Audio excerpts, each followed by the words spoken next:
சரிங்களா? இதில் நமக்கு நைட்ரஜனை வந்து அதாவது யூரியா தழை சத்தை நிலைநிறுத்துறதுக்கு நம்ம என்ன பண்ணுறோம், 2 பாக்டீரியா பயன்படுத்துகிறோம். ஒன்று வந்து பார்த்திங்கன்னா அசோஸ்பைரிலம் பயன்படுத்துகிறோம், இன்னொன்று வந்து அசிட்டோபாக்டர். சரிங்களா? இந்த அசோஸ்பைரிலமும் அசிட்டோபாக்டர் என்ன பண்ணும், காற்றுல இருக்க தழை சத்தை வந்து பார்த்திங்கன்னா நமக்கு உறிஞ்சி பயிர்களுக்கு கொடுக்கும். சரிங்களா? காற்றுல இருக்கிற நைட்ரஜன் பார்த்திங்கன்னா டன்னு கணக்கில் காற்றுல நைட்ரஜன் இருக்குது, அதை நம்ம பயன்படுத்தாமலே இருக்கோம். வளிமண்டலத்தில் டன் கணக்கில் நைட்ரஜன் இருக்குது, அதை நம்ம பயன்படுத்தாமலே இருக்கோம். அதுவே யூரியா வந்து அதுதான், அதை நம்ம பயன்படுத்துகிறதே இல்லை. அந்த யூரியாவை தாவரங்களுக்கு இழுத்து கொடுக்கக்கூடிய வேலையை தான் என்ன பண்ணுது அசோஸ்பைரிலமும் அசிட்டோபாக்டீரியம் செய்யுது. சரிங்களா? இதை வந்து உயிர் உரங்களில் வந்து நமக்கு பரிந்துரை பண்ணுறாங்க. தழைச்சத்து நம்ம நிலத்தில் கம்மியாக இருக்குது, பயிர்கள் வந்து பச்சை பிடிக்கல அப்படின்னா நீங்கள் இந்த 2 பாக்டீரியா வாங்கி போட்டிங்கன்னா உங்களுக்கு ஆட்டோமேட்டிக்காக அந்த பாக்டீரியாக்கள் உற்பத்தி ஆகி தழை சத்து என்ன பண்ணும், உற்பத்தி பண்ணி கொடுக்கும். சரிங்களா? பயிர் வகை தாவரங்களுக்கு பார்த்திங்கன்னா ரைசோபியம் பயன்படுத்தணும். சரிங்களா?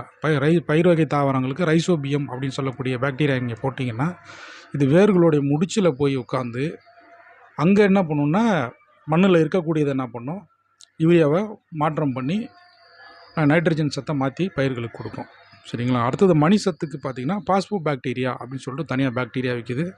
இது என்ன பண்ணுதுன்னா மண்ணில் ஏற்கனவே இருக்கக்கூடிய அந்த பாஸ்பரஸ் சத்தை வந்து பார்த்திங்கன்னா பிரித்து அதனோட தன்மை ஏற்கனவே இருக்கக்கூடிய அணுக்கள்லேருந்து பிரித்து பயிர்கள் உறிஞ்சி எடுத்துக்கொள்ளக்கூடிய அளவுக்கு பாஸ்பரஸாக என்ன பண்ணுது, தனிப்பட்ட முறையில் பிரித்து தருது.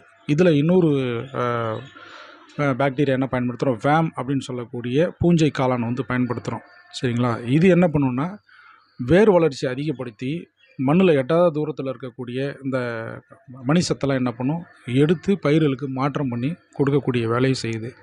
சரிங்களா? அடுத்தது பொட்டாசியம் பாக்டீரியா. அந்த பொட்டாசியம் பாக்டீரியாவுக்கு வந்து பார்த்திங்கன்னா பொட்டாஷ் பாக்டீரியானே இருக்குது.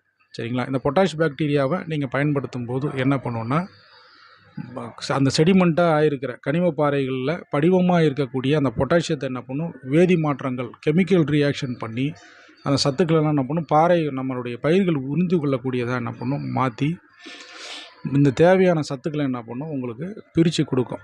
இதுதான் பார்த்திங்கன்னா உயிர் உரங்களுடைய அடிப்படை கான்செப்டே.